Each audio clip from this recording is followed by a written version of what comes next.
성범죄에 연루되었는데 성관계 영상이나 사진과 같은 직접 증거가 존재하기는 어렵겠죠. 이럴 때에는 간접적인 정황 증거를 확보해서 대응하세요. 오늘은 대표적인 4가지 간접 증거를 실제 사례를 통해서 소개해 보도록 하겠습니다.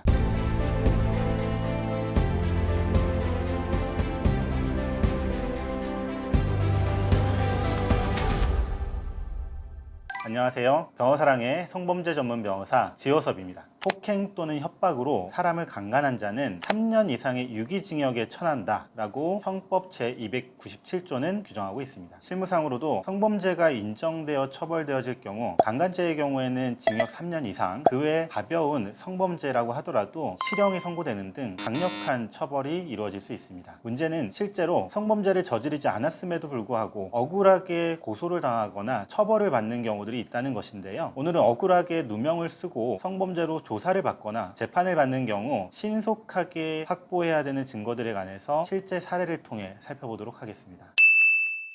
당사자들 간에 이루어지는 성관계나 기타 성적 행위들은 아무래도 은밀한 장소에서 이루어지다 보니까 제3자가 목격하거나 그에 관한 직접적인 증거들이 남아있기 어렵습니다. 이 때문에 강간죄와 같은 성범죄에 있어서는 직접 증거가 아닌 간접적인 정황 증거가 유죄 또는 무죄를 판가름하는 핵심적인 실마리가 되는 경우들이 많이 있습니다. 지금부터 제가 말씀드리는 이 4가지 간접 증거들이 해당 사항이 있으시다면 반드시 꼭 확보하시기 바랍니다.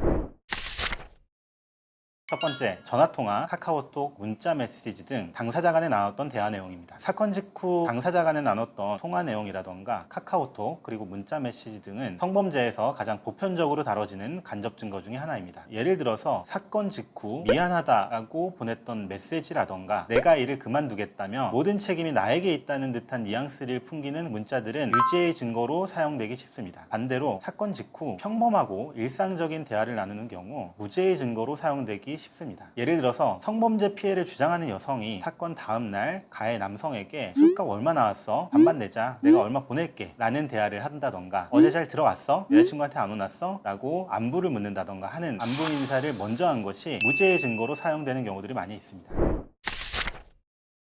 두 번째, 주변 CCTV 영상입니다. 성관계가 있었던 장소로 이동하거나 혹은 해당 장소에서 나오는 CCTV 영상은 성범죄에 있어서 강력한 증거로 활용되기도 합니다. 실제 사례에서 중강간, 즉 심신상실 상태에서 성범죄 피해를 당했다라고 하는 피해 여성이 모텔로 이동하는 과정에서 매우 말짱하게 이동하는 장면들이 포착되었다. 또는 사건 장소에서 나올 때 가해 남성과 다정하게 팔짱을 끼거나 손을 잡고 나왔다. 그와 같은 장면이 CCTV 영상에 찍혀 있다면 이는 강력한 무죄의 증거로 활용될 수 있습니다. 반대로 피해 여성이 몸도 제대로 가누지 못한 채 모텔로 이동한다던가 피해 여성이 옷도 제대로 걸치지 않은 상태에서 도망치듯 뛰쳐나오는 모습이 포착된 CCTV 영상으로 유죄가 인정된 사례가 있습니다.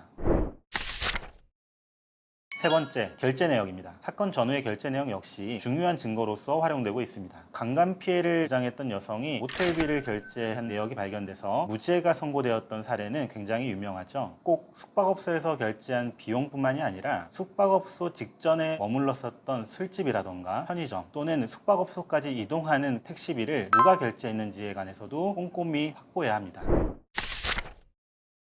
네 번째, 탑승했던 택시의 블랙박스 영상입니다. 택시는 직접적인 성적 행위가 이루어지는 장소는 아니지만 성관계가 이루어졌던 장소로 이동하는 과정에서 성관계 직전의 정황이나 혹은 당사자들 간의 대화를 확인할 수 있는 중요한 장소이기도 합니다. 실제 사례 중에 강간 피해를 주장하는 여성이 택시 안에서 상대 남성에게 오늘 집에 가지 마, 오늘 나랑 같이 있자 라고 하는 대화 내용이 녹음이 되어서 무죄를 선고받은 케이스가 있고요. 반대로 가해 남성이 피해 여성에게 꾸준히 말을 걸었음에도 불구하고 피해 여성이 대답하지 않았던 내용들이 블랙박스 영상으로 녹음이 되어서 이를 토대로 피해 여성이 심신상실 상태에 있었다라는 것이 인정된 케이스도 있습니다. 다만 택시 내부의 블랙박스 영상은 그 보관 기간이 2-3일에 불과할 정도로 짧기 때문에 반드시 빠른 시간 안에 확보하실 필요가 있습니다.